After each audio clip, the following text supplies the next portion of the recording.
Assalamualaikum warahmatullahi wabarakatuh.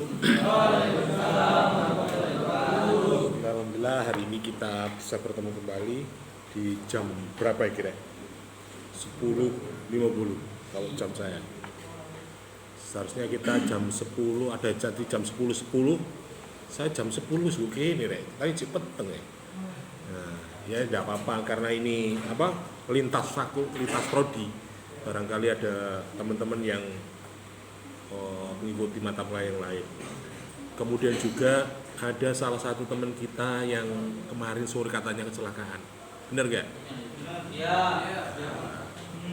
Gitu. Nah, mari sama-sama kita doakan biar cepat sembuh, cepat pulih kembali, bisa berkumpul lagi sama kita. Ya, doa mulai. Oke. Di pertemuan yang kedua ini kita sudah mulai membahas tentang sub bahasan kita atau sub JPL terkait dengan capaian belajar kita, yaitu tentang Pancasila sebagai dasar dan ideologi negara. Ya. Oke, mungkin sedikit banyak sudah saya sampaikan di pertemuan kemarin terkait dengan Pancasila itu. Tetapi secara teoritis mungkin kita bisa pahami melalui materi. Sebelum kita memahami lebih jauh terkait dengan Pancasila itu sebagai dasar sekaligus ideologi bangsa. Kita pahami dulu itu terkait dengan ideologi. Ideologi itu apa sih, Rek? Ideologi itu apa? Dari suku kata, mungkin ada kata atau ada sebuah kata idea sama logos. Idea ini diartikan sebagai gagasan, konsep, atau cita-cita. Jadi ya sebelum saya baru konsultasi sama Bu Sofa gitu Pak. Ya. Satu konsultasi ini kan tabrakan sama saya jadwal semester 7. Ya. Itu sama Bu Sofa itu Gampang nanti koordinasi berikutnya. Sementing di e-learning kamu ikuti aja. juga Ya. ada e-learning. Ada. NIM-nya kamu masukkan saya. Gitu juga. Ya. Ya. Nanti saya enroll. Ya. Ya. Ada absennya nggak Pak? Mungkin saya bisa absen. Di teman-teman absennya. Absennya di teman-teman. Setelah absen saya izin kembali ke mata Iya. semester 7. Iya. Terima kasih ya Pak.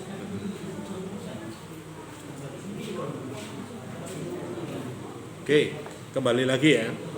Jadi kalau kita memahami dari ideologi ada dua kata, yaitu ada idea sama idea bisa kita pahami sebagai istilahnya adalah gagasan atau konsep atau cita-cita.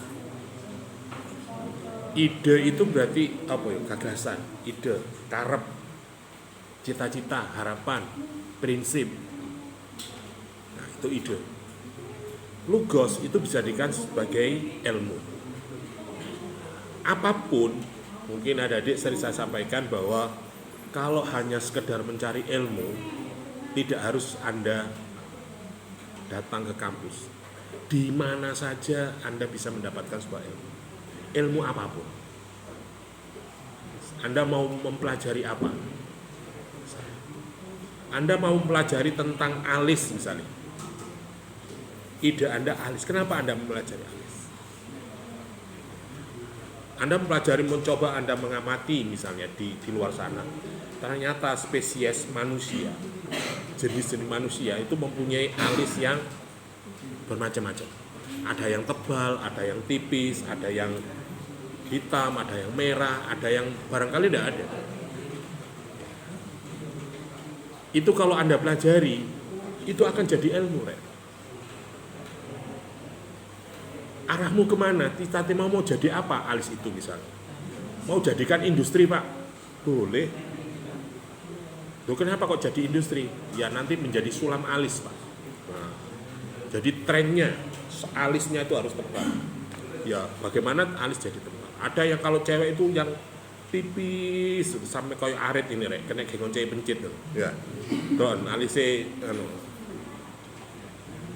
Itu yang namanya ilmu. Anda bisa pelajari apapun bisa menjadi sebuah. Itu kalau serius kamu jadikan apapun bisa. Misalnya untuk psikologi, untuk ekonomi, untuk apapun lah, untuk identitas suatu negara misalnya, bisa. Pak, yang alisnya nyelirit nguniku Pak, itu biasanya wong negara Cina. Atau mungkin nego gini, sing alise lawandep bunder ngene Pak, koyo alise wong Madura Pak. Wah. Berarti kan itu ilmu. Artinya Anda punya sebuah temuan, Anda sebuah statement yang mengisyaratkan bahwa itu ada sebuah teori baru sehingga kelompok masyarakat itu ada yang menggunakan alis-alis seperti itu. Nah itu contoh, salah satu contoh. Begitu juga yang kita pelajari ini terkait dengan Pancasila. Maka terkait dengan dasar pemahaman kita tentang ideologi atau ide dasar atau konsep atau prinsip, maka Pancasila ini bisa juga sebagai ilmu pengetahuan. Ojo cacak Pancasila rek wong alis saiki nek didadekno ilmu kok ya. Apapun misalnya. Sekali lagi, kalau ngomong teknik sembarang kalau dadi duit kenek rek. Tingkat kuku. Ya. Ini aja kalau Anda pelajari, Anda riset, Anda teliti, bisa jadi uang. Ada kan perusahaan kuku, Medikur dan itu, baik dari catnya sampai jadi industri. Nah itu biasanya orang-orang Cina, orang itu kan sangat telaten, ulet rek. Hal-hal yang sederhana-sederhana itu diriset, dikaji, dan itu akan menjadikan sebuah industri.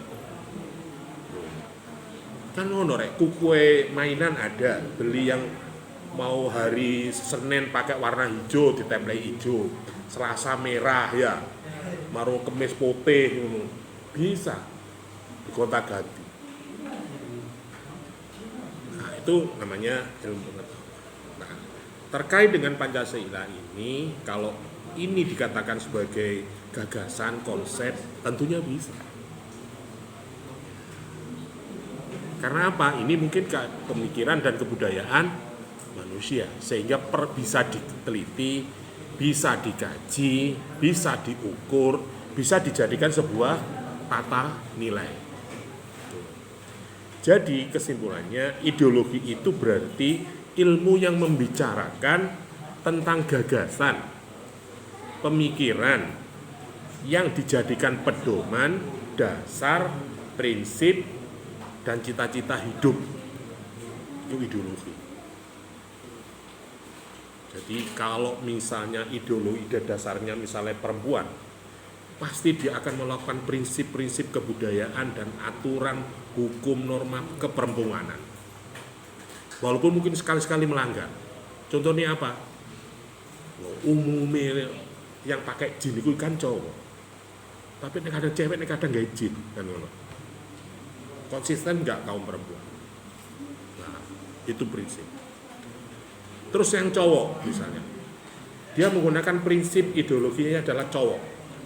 Pernahkah perempuan cowok itu menggunakan rok atau hijab? Berarti wong lanang konsisten. Ono sing gawe waktu karnaval tok. Ya. Oke. Berarti ideologi itu adalah ilmu yang membicarakan tentang gagasan atau ide yang dijadikan pedoman, prinsip, ya, atau cita-cita di dalam hidup.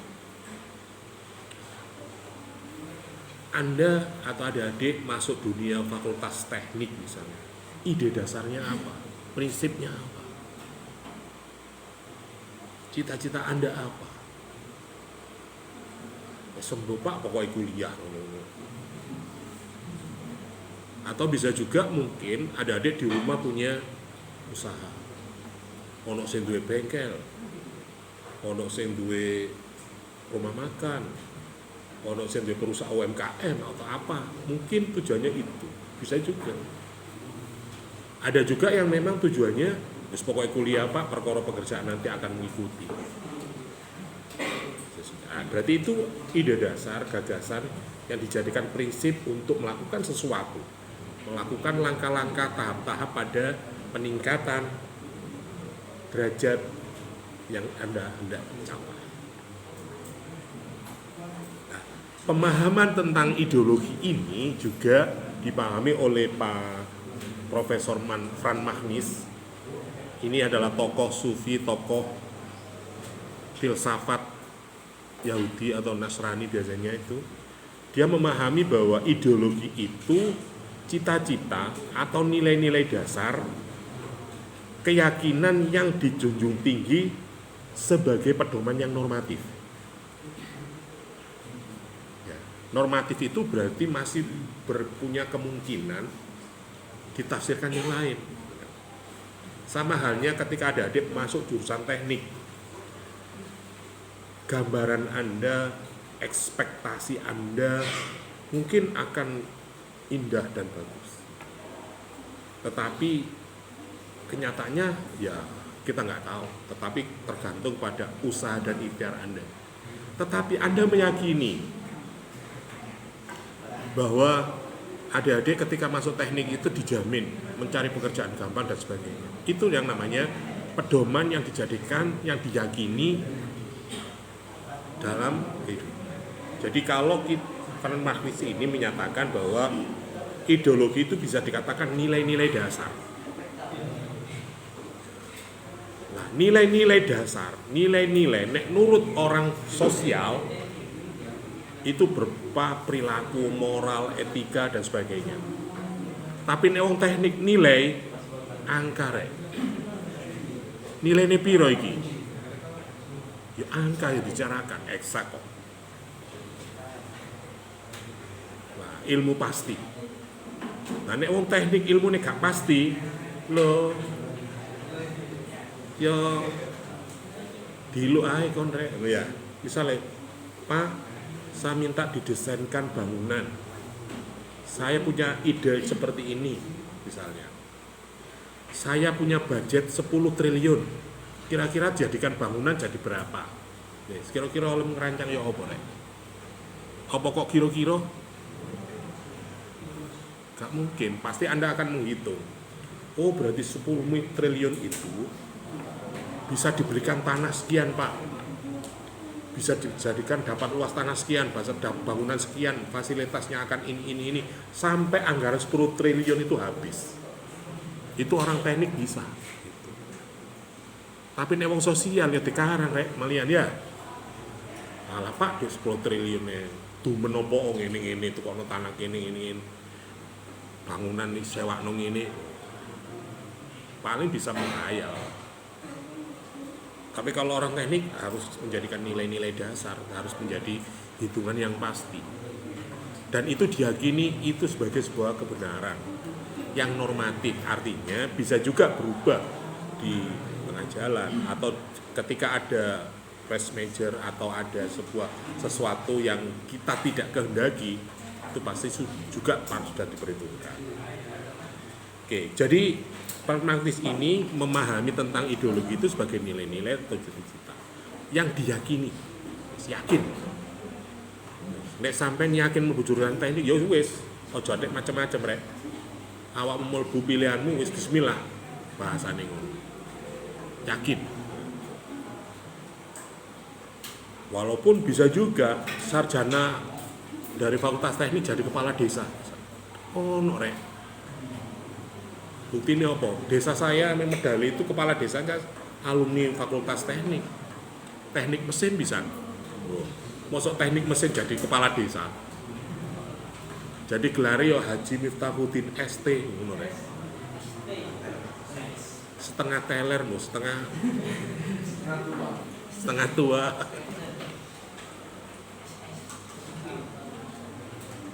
Oke. Kemudian Pak Mukyarto juga memahami bahwa ideologi itu sejumlah doktrin. Ya. Doktrin itu apa? Yes. Sampai doktrin itu apa?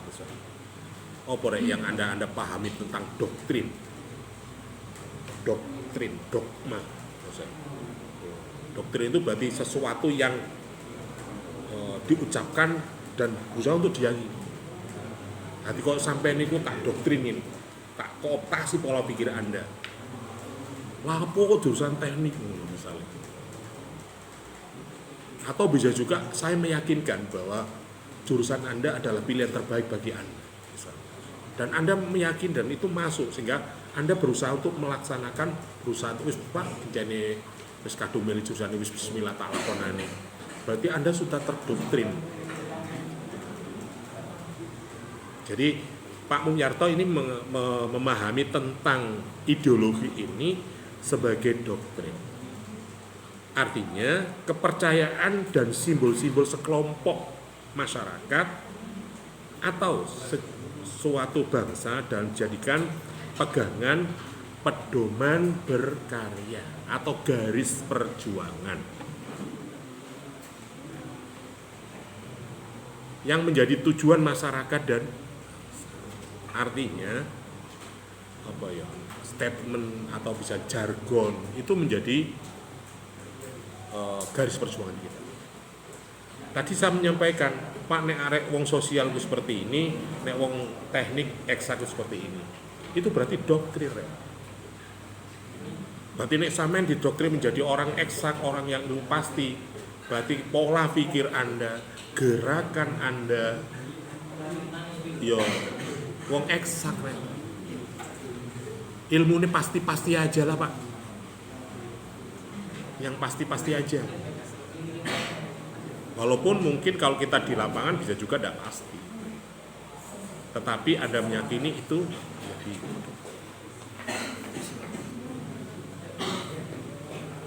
Nah, kalau kaitannya dengan negara, biasanya pemahaman Pak Mulyarto ini identik dengan ideologi partai misalnya.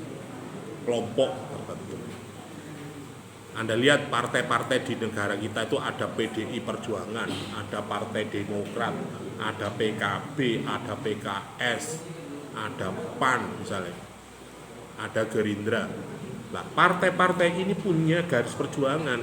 Kalau PDI misalnya, ideologinya mungkin nasionalis, Kalau nasionalis berarti apa maksudnya? Semua bisa masuk dalam menjadi konstituen, menjadi anggota, menjadi pengurus partai itu. Bah agamane Nasrani, bah wong abangan, bah kiai, bah apapun boleh. Jadi masuk di partai. Ada juga partai yang nasionalis religius. Partai apa misalnya? PKB Pak. Artinya PKB, wong Nasrani ya oleh rek dadi pengurus PKB. Walaupun garis perjuangannya adalah nasionalis religius. Jadi siapapun boleh, tapi konsep prinsipnya adalah jalur agama. Dasar-dasar agama. Jadi dalile perjuangannya itu atas dasar agama. Ada yang partai religius. Jadi pengurusnya itu wis pokoknya kudu minimal hafal Quran. Wah. Kudu santri. Nah, jadi garis perjuangannya adalah garis perjuangan berdasarkan agama.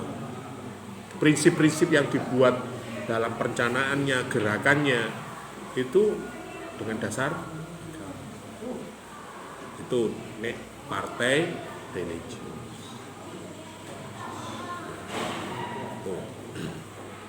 Menurut Pak Mulyarto. Sedangkan menurut Lowenstein, pemahaman tentang ideologi itu adalah penyelarasan dan penggabungan pemikiran dan kepercayaan. Jadi ilmu ideologi itu menggabungkan, menyelaraskan antara pikiran dan keyakinan. Antara karepmu ambek hasilnya apa antara dasolen dasien, antara harapan dan kenyataan. Jadi menyelaraskan antara angen-angenmu itu menjadi sesuatu yang pasti. Aku nek kuliah, insya Allah uripku luwih enak. Insya Allah oleh pekerjaan sing luwih layak. Iku keyakinanmu rek. Padahal kuliahmu arang-arang, ya. Belajarmu tugasmu ya sakarepmu, ya. Alah Pak, oh sing penting oleh ijazah lah ya wis. Wah, ya siji maneh rek. Jadi menggabungkan, menyelaraskan antara pikiran dan itu namanya dari Pak Paulus. Jadi antara ucapan dan oke. Kemudian Ramatan juga memahami bahwa ideologi itu pencerminan realitas hidup di masyarakat di mana muncul pertama kalinya. Kesan pertama menunjukkan langkah berikutnya. Itu biasanya. Jadi mungkin adik-adik ketika masuk atau daftar ke Universitas Islam Majapahit itu kesan pertama Anda apa? Wes jujur kira-kira apa sih? Ketika Anda masuk mau daftar terus kampus, mungkin adik-adik sudah mendengar di SMA kemarin ya, atau di sosialisasi atau di sosmed atau apa kampus Universitas Majapahit seperti itulah. Barang Anda masuk, apa yang Anda pikirkan? Gitu baik kampus Universitas Majapahit rek misalnya. Wis bismillah wis. Ini kampus terdekat dari rumah saya. Kena disambi kerja, ya. Kak kos, misalnya gitu. Itu kesan pertama. Nah, kesan pertama ini akan mendasari langkah-langkah berikutnya. Sama halnya, wis, sampean kalau tanya mau jujur misalnya. Kesan pertama ketika saya masuk kelas apa? Iki iso tagak sawung iki misalnya. Yo berarti Anda masih ada gap, ada trust yang berpikiran untuk meyakinkan diri Anda. Wah, Pak Sani iki iso tagak deh. Temen tak dosen Pancasila. Ada juga yang mungkin barangkali sedikit banyak udah kenal di luar sana. Oh, Pak Sani wong pergerakan, orang organisasi, orang sosial. Pasti deh kalau ngomong Pancasila saya yakin. Wes. Makanya saya berharap ketika adik-adik mau melangkah, kesan pertama itu akan menunjukkan langkah berikutnya. Makanya yang perlu kita tanamkan love, cinta dulu. Misalnya sampean jurusan teknik, mesin, industri, informatika atau apa, seneng dhisik. Nek awakmu wis cinta mbek jurusanmu, kuliah petang tahun gak kroso rek. Moro-moro skripsi, moro-moro KKN ngono. Tapi nek kuliah itu kok dasari setengah kepeksan, ya. Wis. Budal ya raksasa. Budal teko kene lho. Antara dia mlebu mek gak tergantung arek-arek. Maliya. Tapi kalau dasari Anda cinta dulu, seneng dhisik. Cintai jurusan Anda, yakini jurusan Anda, saya yakin proses itu akan mudah.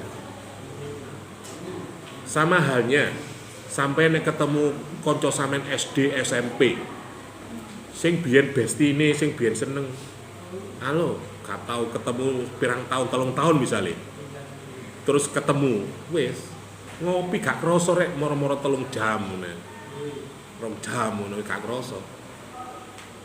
Iku nek ketemu, nek telepon. Wah. Omane ketemu mantan wes. Nek pas pisah terpaksa ya rodok suwe ya. Nek pisah gregeten wah gak ngali-ngali rek. Ya, jadi kesan pertama ini adalah menunjukkan langkah-langkah berikutnya. Jadi itu menjadikan ide dasar untuk melangkah berikutnya. Kalau Anda berpikir positif, asalnya gak seneng, yo berusaha untuk meyakinkan diri Anda untuk menerima dan melaksanakan itu semua. Oke, ini adalah pemahaman dasar tentang ideologi. Oke, sampai di sini ada yang ditanyakan? Paham, Isan? Bisa. Jadi kesimpulannya, ideologi itu adalah sekumpulan gagasan, hasil pemikiran manusia yang tersusun secara sistematis, kemudian dijadikan sebagai dasar, prinsip, pedoman, cita-cita, dan dijamin kebenarannya untuk dilaksanakan dalam mengatur kehidupan bersama. Jadi sekumpulan pemikiran, sekumpulan keyakinan, itu kesimpulannya. Anda boleh menyimpulkan apapun boleh, ideologi apa boleh, tetapi di catatan saya seperti ini. Oh, ideologi ngene Pak, cita-cita wis pokoke ngono iku lah. Atau mungkin Anda berkeyakinan saya kok sepakat dengan Frank Magnis Pak. Saya sepakat dengan Mukyarto Pak ideologi. Boleh Anda seperti itu. Oke, dari pemahaman ini yang terpenting adalah bagaimana prakteknya untuk menjalankan ideologi ini atau mengaplikasikan atau mengimplementasikan tentang ideologi. Alvin mengatakan bahwa ideologi itu ada 3 dimensi. Dimensi pertama adalah realita. Dimensi yang kedua adalah idealisme. Dimensi ketiga adalah fleksibilitas. Fleksibel. Jadi nek ngomong ide pemikiran, ada kalanya kita tuh harus realistis, Rek. Misalnya hari ini kelasnya kok mau panas gini Pak yo. Terus idemu apa wis? Ayo. Ya di barno Pak mengger-mengger tendek ngono ya. Ada yang beraksi, wis nek ngono meneh kuliah nggo kipas rek. Sapa ono kipas nganggur gawa nang kelas. Atau mungkin kita besok bawa itu efek dari realitas. Kemudian kadang kita juga dimensi idealisme. Lah apa kuliah bayar kok ngono ya apa niku. Minimal kelas harus nyaman. Nyaman itu bisa juga tidak sumuh. Lah itu. Idealis Rek. Ya. Mestine kelas ini harus difasilitasi dengan AC atau kipas. Wis rek kipas kurang Pak kasih tolak-tolak Pak udah.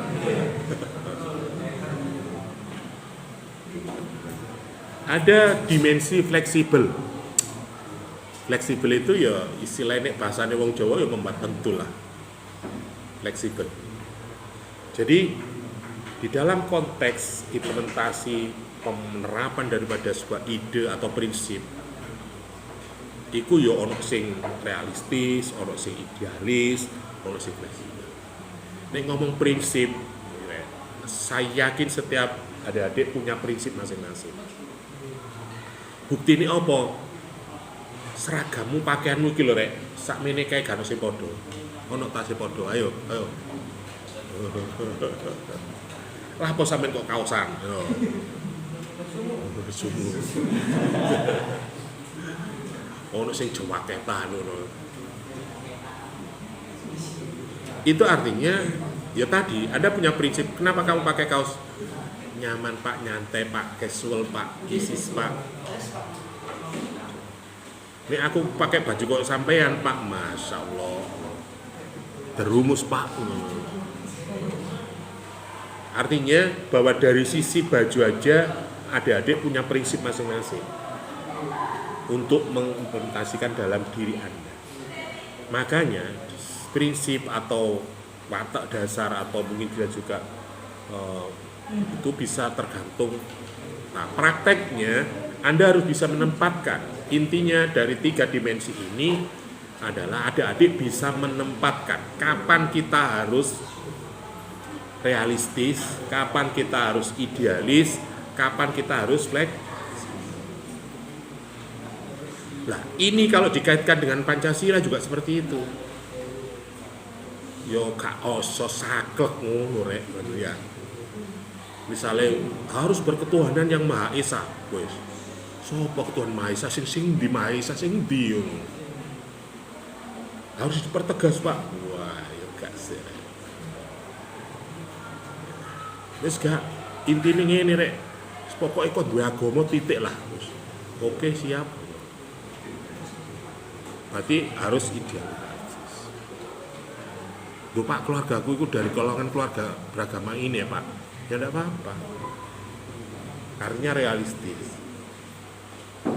Kapan Anda harus idealis misalnya? Kapan Anda harus fleksibel? Nek ngomong belajar ya mesti ini idealis rek ya. Oh jenenge belajar itu soro salah itu berkah gitu ya. Soro salah berkah ya. Nah nek kon belajar enak-enak, wah ya kalau mau apa kan. Kalau bisa itu kan saat belajar itu latihan itu luwih soro daripada perang itu loh. Berarti kok tentara itu rek, pas pendidikan itu iso luwih soro daripada waktu perang. Ojo sampai sampean belajar iku belajare enak. Ngerjane soalnya gampang, tapi menengok dunia kerja gak iso jawab. Ini jauh seperti itu. Nek iso itu yo belajar itu sih. Tunggalnya sampai nek belajar matematika atau fisika ngono ya. Contoh soalnya gampang, gurune kayak soal gampang ngerjano ya. Barang nek pas latihan, iki lo iki teko endi lah. Wingi latihan kan A sama dengan ini kok saiki ono gitu kok endi. Ayo, sampean pas matematika biyen ngono enggak? Berarti contoh soale ngerjakno koyo gampang-gampang. Barang dikei soal iki lho soale gak padha men contoh iki opo paling jawab. Nah. Tuh. Jadi kapan kita harus idealis, kapan? Nah, setiap orang untuk mempertahankan idealisme atau prinsip hidupnya macam-macam rek. Masih kancamu iku ono sing idealis ngono rek. Gembul kancane nek keringet wis ono tok atur keringetan ngono ambu muka enak ngono. Ono sing sembawarang wis. Nek ngomong agama biasae kalau kepada orang lain kita harus fleksibel, menyesuaikan dengan kondisi teman Anda. Tapi dek urusan agama nang awakmu ke Tuhan seidealis mungkin. Ojo kok wali rek. Urusan ibadah awakmu saenakmu dhewe ya. Tapi kok nek nguturi kancamu mbok kok pisui barang. Cuk, salat kok cuk ngono. Awakmu gak. Lah, ya gak ngono rek. Nah, kenapa ini saya sampaikan? Karena ini terkait dengan Pancasila, artinya adalah kitab suci ini anune wong Indonesia. Jadi nanti harapannya ketika kita memahami konteks dimensi ideologi ini, nanti pada konteks praktek implementasi daripada Pancasila itu, kapan kita harus realistis, kapan kita harus idealis, kapan kita harus fleksibel, itu bisa kita terapkan dalam kehidupan bermasyarakat di negara kita. Dan awakmu kau wenceng neng ngono, terus no, gak nabrak ya, atau gak ngono ya di gedengi konco kon ya, kok nih ruwet tuh akhirnya ngono ya, muncul ngono rek akhirnya. Oke, kita lanjutkan sekarang. Urgensi ideologi bagi suatu bangsa. Pentingnya ideologi bagi suatu bangsa itu untuk apa sih? Kailan mengatakan bahwa ideologi itu penting rek kanggo bangsa dan negara. Untuk apa? Untuk membimbing bangsa dan negara. Artinya, kalau kita punya prinsip apa? Berketuhanan, berkemanusiaan, bersatu, musyawarah mufakat, berkeadilan. Ya sih itu prinsip. Berarti ketika kita punya ukuran ketuhanan, berarti orang itu kalau punya agama paling tidak, yo ngerti lah rek, ikut dosa iki gak iki karom iki minimal itu ada remnya di dalam perilaku dan tindakan kita.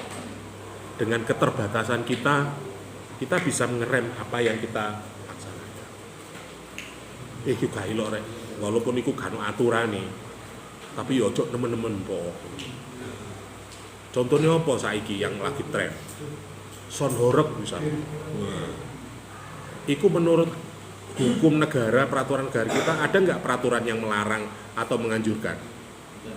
Nggak ada kan ya? Atau belum ada? Mulai ada Pak, fatwa MUI. Nah, artinya ketika kita mengimplementasikan adanya kegiatan kebudayaan atau mungkin ritual perayaan PHBI 17-an atau ruah desa kok karnaval son itu piye rek ceritane.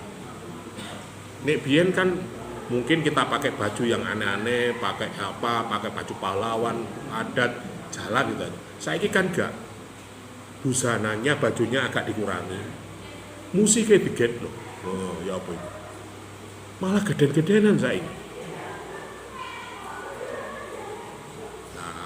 Walaupun mungkin menurut hukum negara juga tidak dilarang, hukum agama juga sebenarnya tidak dilarang, asalkan ada batasan-batasan yang tidak diperkenankan.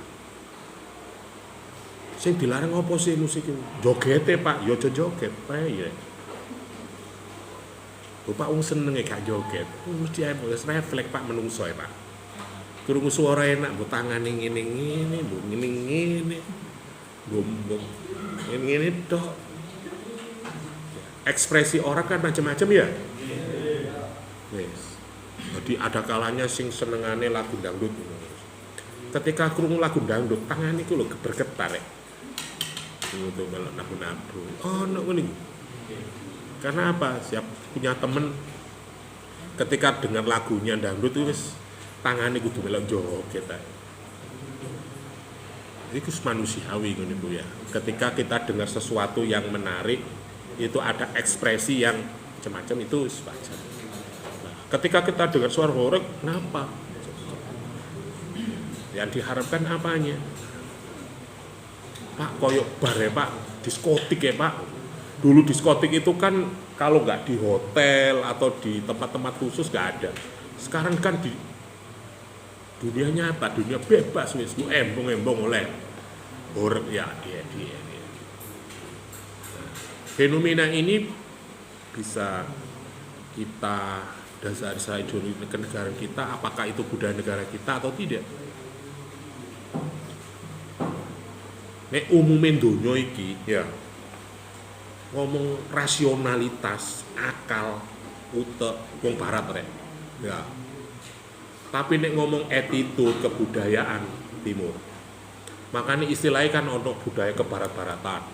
Ono ke timur-timuran, ngono kan. Nek ke timur-timuran itu ngomong Indonesia itu ngomong adat, sopan santun. Nek itu Indonesia wilayah ke timur-timuran. Nek ke barat-baratan ngomong rasional. Masih bapakmu kecelok di budi ngono, gak apa-apa. Kok gak bapak budi ngono gak. Misalnya yumu jenenge Sri Ana ngono, gak celuk Mbak Sri. Sri. Padahal umur rek. Iku nek nggo barat gak apa-apa rek. Ya. Wajar lho, apa salah? Enggak. Kok iku memang namanya. Ya. Tapi nek nggo kene coba Mbak Yumu jenenge Sri Ana celun Sri. Nek gak ditapuk sampean nek cicil ya. Atau nek kepethuk ibu sampean. Le, Nduk. Gak parang nggih niku Mbak Sri atau Ning Sri atau Jeng Sri atau Teh Sri. Tesi Sri akhirnya. Itu budaya timur kita, prinsip kita. Berarti di dalam ajaran kebangsaan negara kita juga mengarah membimbing ke sana. Saling menghormati. Sing tua menyayangi, yang muda menghormati. Iku hukume wong ke timur-timur. Nek ke barat-baratan enggak, pokoknya rasional masuk akal. Klinik dan sebagainya. Makanya di dunia apapun dipraktekkan. Oke, kemudian ideologi ini juga bisa menjadikan sumber motivasi bagi suatu negara. Bisa menjadi inspirasi.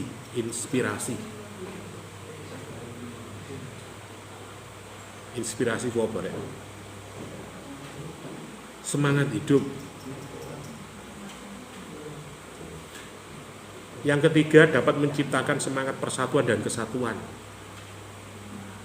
Jadi Pancasila ini bisa menyatukan berbagai wilayah, berbagai suku, bangsa, dan negara, atau kerajaan-kerajaan yang dulu berdiri besar, kuat, dan sebagainya. Bayang norek, koyok Mojopahit misalnya. Kenapa negara Indonesia atau bangsa Indonesia tidak jadikan negara Mojopahit saja? Ini adalah kuatnya bangsa Mojopahit, kerajaan Mojopahit bisa menguasai sepertiga dunia. Kenapa menguasai Indonesia atau gak ngatasi? Kenapa tidak dinamakan negara Mojopahit saja? Nah, itu baru ngomong kekuasaan, kekuatan, ya, politik, kemasyarakatan, kenegaraan dari negara kita Indonesia.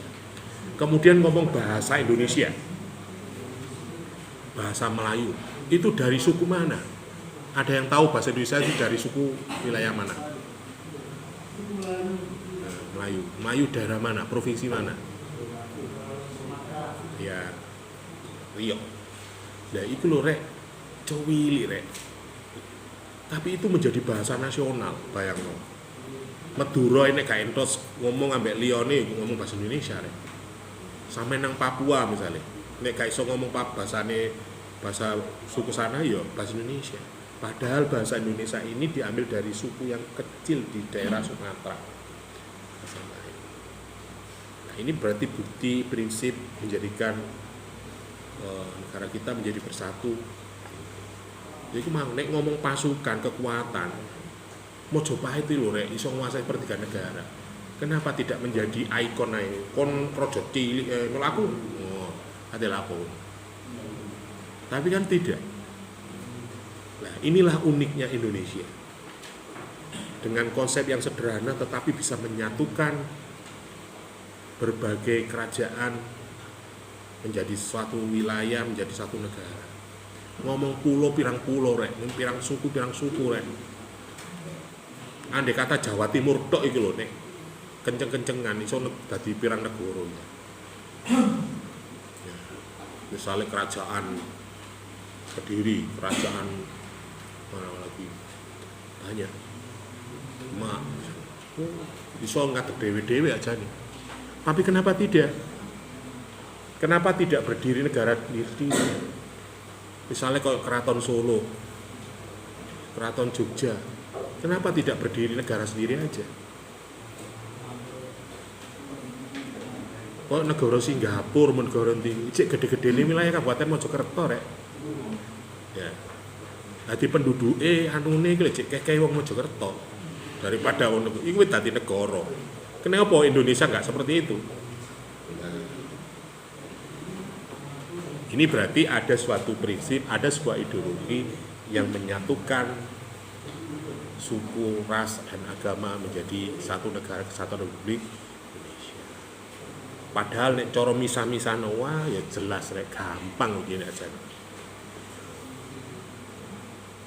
Oke, berikutnya fungsi daripada ideologi yaitu pertama untuk secara struktur kognitif.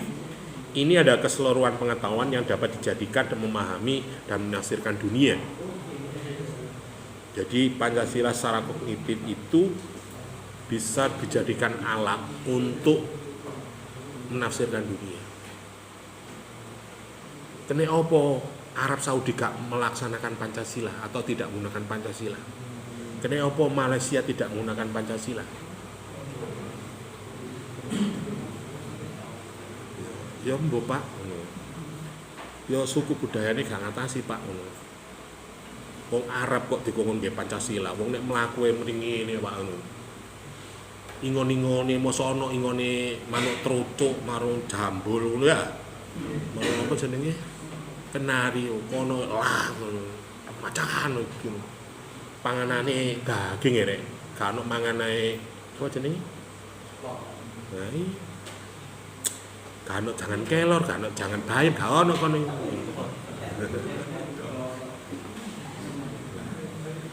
Jadi secara kognitif ideologi kita itu bisa menafsirkan dunia.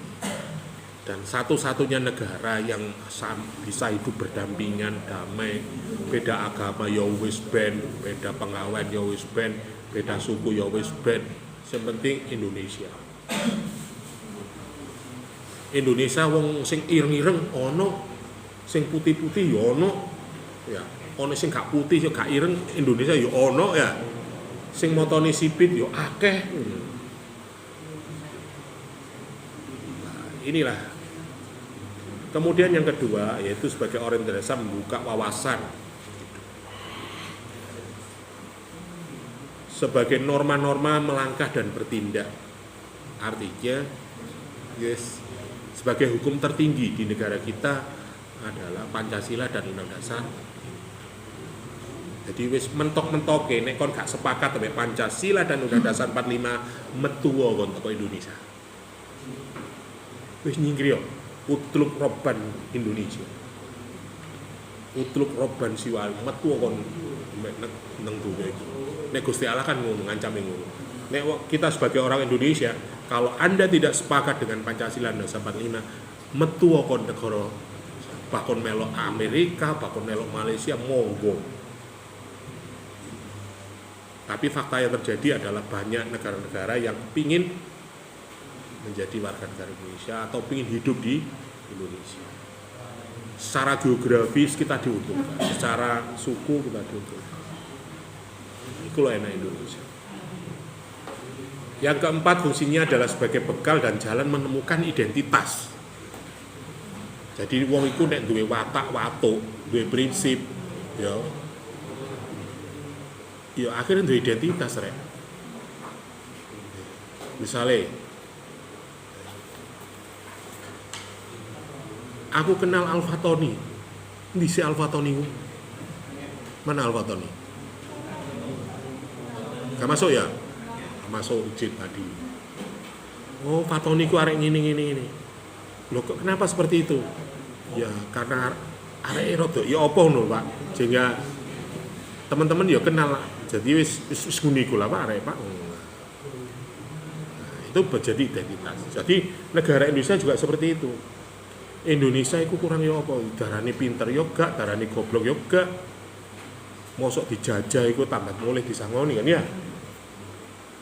Jadi nek klebon iku cara bal-balan klebon iku sing nglebokno iku lho tambah dikei bonus. Iku apik wong Indonesia. Tapi Indonesia yo angel dibujuki yo kan. Bayangno dijajah selama 350 tahun. Bahasane yo gak terpengaruh karo sing jajah. Yo pancet coba sampean nango Malaysia katakanlah 2 tahun ngene. Petuk kancamu wis bahasamu koyo bahasa-bahasa Malaysia rek.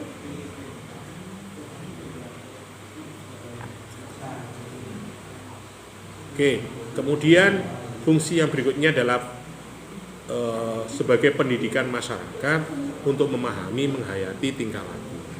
Seperti itu. Sekarang ideologi yang berkembang di berbagai negara. Jadi ideologi sebenarnya ngomong ide prinsip itu ya gak saja nih kayak Indonesia. Kalau Indonesia mungkin Pancasila lah yang ada. Tapi kalau di luar sana ada namanya ideologi liberalisme, liberty. Oh, no patung liberty rek. Artinya apa? Oh, kemerdekaan sebuah individu, kemerdekaan setiap orang dijamin oleh sebuah. Jadi pemahaman tentang ideologi itu nilai tertinggi terletak pada individu yang otonom, yang merdeka. Jadi ada negara itu yang daulatannya, masyarakatnya bebas nilai. Tapi di mana kebebasan yang sejati? Kebebasan sejati adalah ketika kita tahu batas. Kebebasan kita itu dibatasi oleh kebebasan orang lain. Ono akon sak kartarmu dhewe. Ayo njajalo kok kene ngomong dhewe sakarmu. Yo. Sesuai lak digremengi kancamu. Nah. Ngomong gurung aku sing gremengi ya. Nek aku sing gremengi gampang. Sen. Individu punya kebebasan, punya kemerdekaan itu liberalisme. Jadi ada di Indonesia ada gak seperti itu? Ada Pak. Tapi yo gak sebebas itu, Pak. Ya tetep yo kudu roh kancane, Pak. Misalnya sampean saiki ngantuk mau males bosen, ya wis meneng ae lah dipetah-petahno Bapak Su. Ukur wae mari, nek mari mulia ngono. Berarti kan Anda dibatasi oleh hak teman Anda. Walaupun mungkin ketika ada bosan, Pak mohon izin saya ke belakang. Wis gak balik ngopi karmu ngono. Bapak. Ada ideologi radikalisme. Ini diartikan bahwa menempatkan individu sebagai makhluk yang bebas, terhormat, berpandangan pada manusia yang mempunyai persamaan hak dan derajat. Jadi di radikalisme ini memahami bahwa setiap orang itu punya hak asasi masing-masing. Nek wong iku normal rek. Mestine ketika dipecicili iku ya sumpek, ya ono masalah apa kan ngono. Atau ketika Anda dimarahi atau dinasehati, ya mikir rek.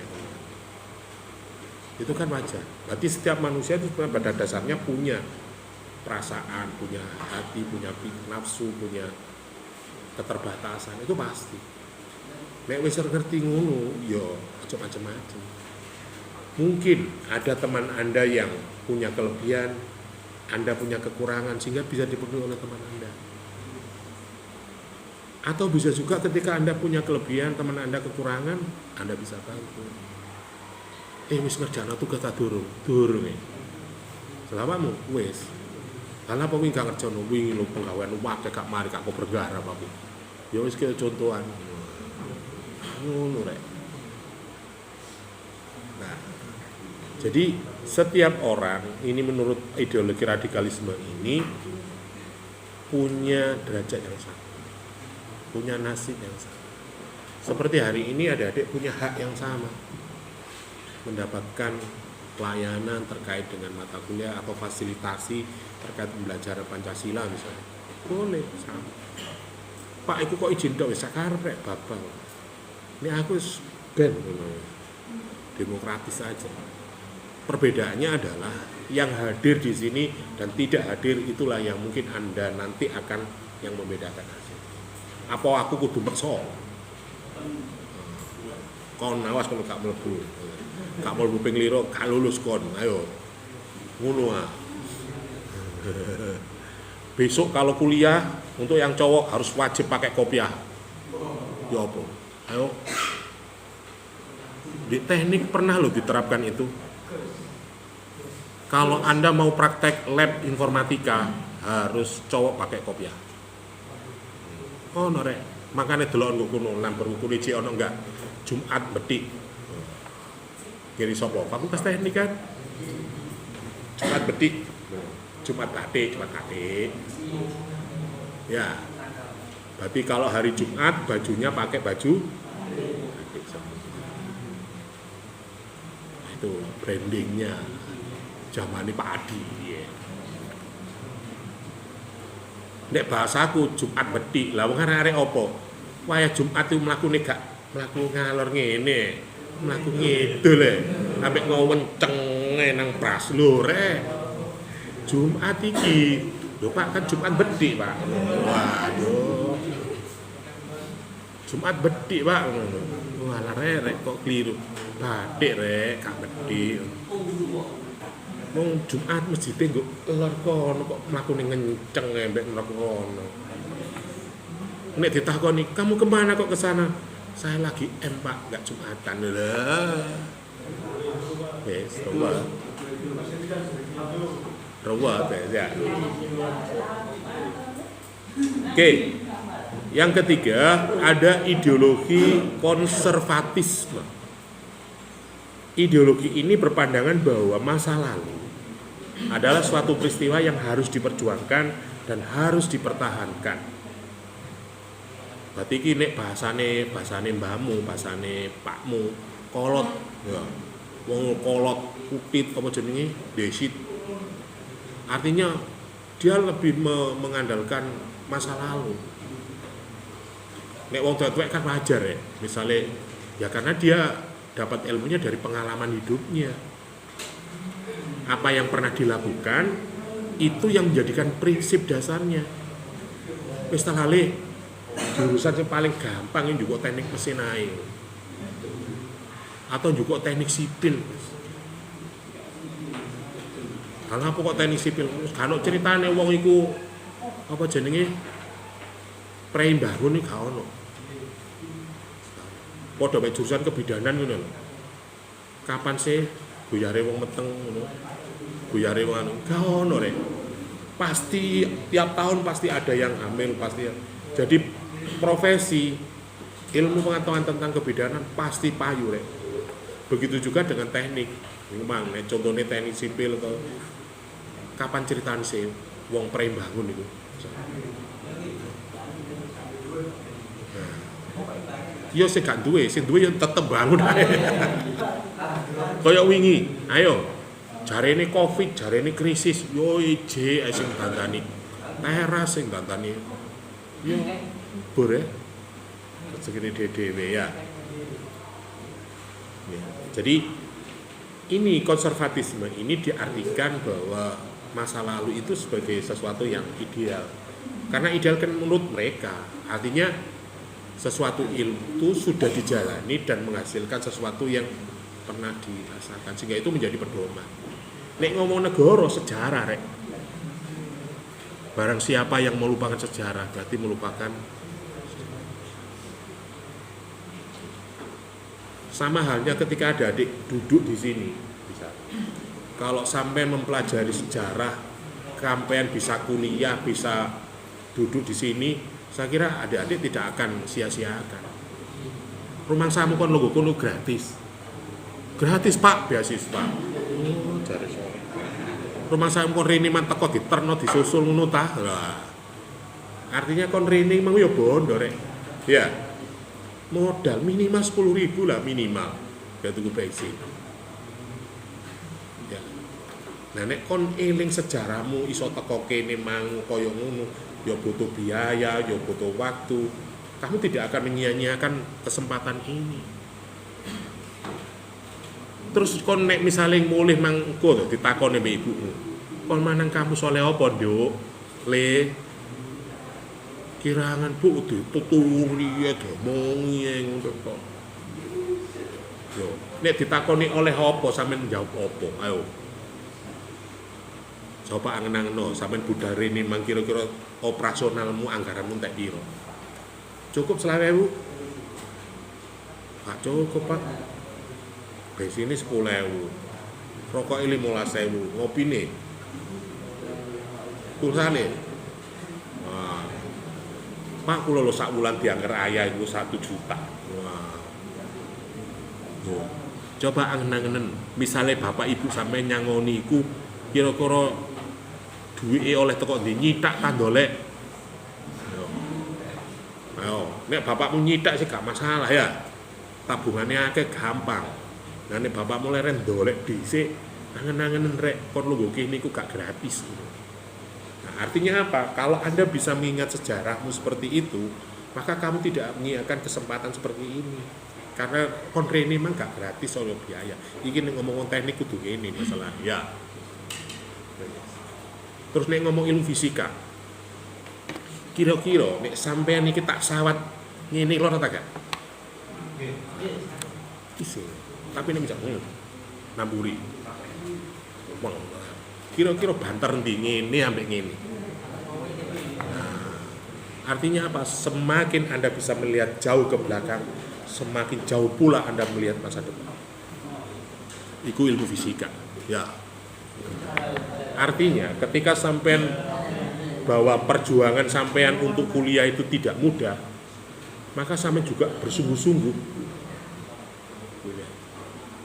Dan awakmu kuliahmu wis angger apa wis kesarat tok timbange nganggur ku omah. Kok nganggur gerem nyabah, ya gak apa-apa ngono iki ya enak. Tapi nek awakmu niatmu perjuangannya sampai ibumu dodol pedet, dodol gelang iki bayar kuliah, wah. Ya titenono rek angen-angenen rek ngono iku rek. Meneh ala Pak yang jadi ibu yang ngono. Meneh dibales anakmu kon, kapok ngono. Oke, artinya konservatisme itu adalah mengingat sejarah perjuangan. Kalau diterapkan di dalam Pancasila kita, maka kita coba ingat sejarah perjuangan bangsa kita seperti apa, meraih kemerdekaan seperti apa. Oke, kemudian yang keempat adalah ideologi kapitalisme. Ideologi ini berpandangan bahwa suatu sistem yang mengatur produksi barang dan jasa. Nek umumnya kapitalisme pokok sembarang kali kok dadekno dhuwit, Pak. Ukurane dhuwit lah. Iki iso dadekno dhuwit ta opo? Wis sampai umurmu sakmene iki kira-kira apa mesti kena didol. Wis iki basa kasar ya. Apa sih yang bisa kegiatanmu, apa pengetahuanmu, keahlianmu yang bisa menghasilkan uang? Apa? Sampai detik ini yang Anda rasakan hari ini. Opo rek? Wis ono enggak? Ada enggak? Opo yang bisa menghasilkan dari dirimu? Mbok jasa, mbok iso ngetik, mbok awakmu ngeterno, mbok mijeti, mbok opo lah wis. Sing teko dari dirimu yang bisa menghasilkan materi, uang atau jasa atau apa. Apa rek? Durung ono Pak, lho ya mbok nek ngono. Lah terus kon ngono kok wani gendaan, ayo. Oh. Kok ngene apa kon calon abahmu, warisane pakmu, ayo. Ya. Apa? Artinya kapitalisme itu ukurannya itu gitu loh. Jadi segala sesuatu itu diukur dari jasa produksi, produktivitas dari manusianya, sumber manusianya. Oke, berikutnya adalah sosialisme. Ideologi ini berpandangan bahwa alat-alat produksi, tanah, tenaga kerja, modal itu harus dimiliki secara bersama-sama. Iki koyo komunis lah. Tekmu tekku, pacarmu pacarku, ngono. Bojomu bojoku, ngono. Lo ya gak ngono arek. Artinya bahwa yang dimasukkan di sini adalah negara ini di mana bumi kamu bijak, di mana langit kamu jinak. Iki negaramu rek, iki wilayahmu, iki sekolahmu, iki lembagamu. Jagalah. Jadi modal ini ada modal. Nah, ini ngomong sosialis itu koyok negara-negara komunis. Segala sesuatu itu ditanggung oleh negara. Nah, negara itu kewajibannya apa? Ya pendidikan, kesehatan, keamanan, ekonomi dan sebagainya. Itu tanggung jawab negara. Maka segala sesuatu itu juga ditanggung diurus oleh negara. Makanya perusahaan di negara itu semua milik negara. Ini kan enggak Indonesia. Ada BUMN, ada perusahaan, ono PT, ono BUMN. Dari kelima ideologi ini, paling tidak, inilah yang diadopsi ke dalam Pancasila. Jadi Pancasila itu yo ono liberalise, yo ono radikalise, yo ono konservatise, yo ono kapitalise, yo ono sosialis. Buktinya apa kalau sosialis? Yo ono sing gene tanah misalnya. Ada yang tanah milik negara, ada yang tanah milik ini. Begitu juga perusahaan. Fasilitas misalnya. Ada yang fasilitas umum, ada yang fasilitas.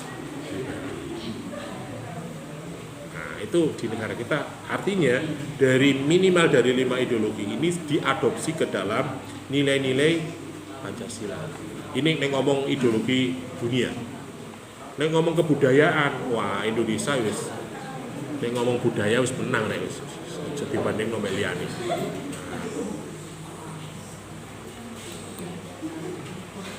Oke, kemudian Pancasila sebagai ideologi bangsa. Pancasila secara harfiah 5 sila. Berarti 5 sila inilah yang dijadikan ideologi. Jadi Pancasila itu sebagai pandangan hidup, kemudian dapat diproyeksikan kembali menjadi pandangan hidup masyarakat, diterjemahin dalam sikap pribadi warganya. Wes, kesimpulan ini. Wes, sampai di sini ada pertanyaan? Kamu gak tanya? Pak sudah jam 11 waktunya pulang. Ngono lho Rek.